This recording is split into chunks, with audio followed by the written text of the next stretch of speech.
Gusto mo bang maging consistent ang kalidad ng performance ng manok mo? Sa video na ito, ipapaliwanag natin ang mga basic breeding systems na ginagamit ng mga veterano gamit ang dance at performance style. Una, line breeding. Ito ang pinaka-recommended para sa karamihan. Magkakamag-anak pero hindi masyadong malapit.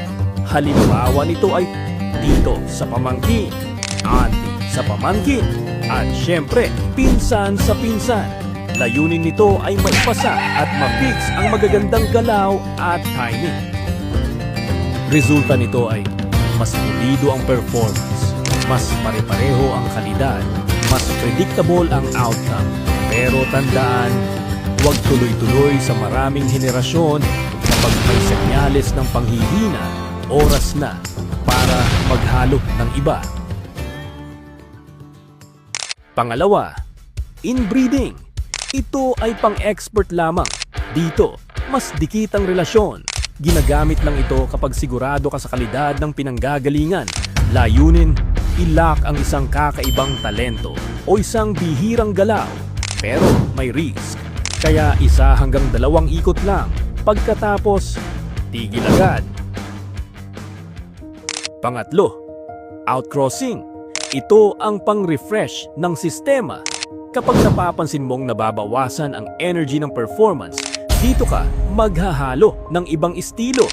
Pinagsasama ang bilis ng isa at ang lakas ng isa.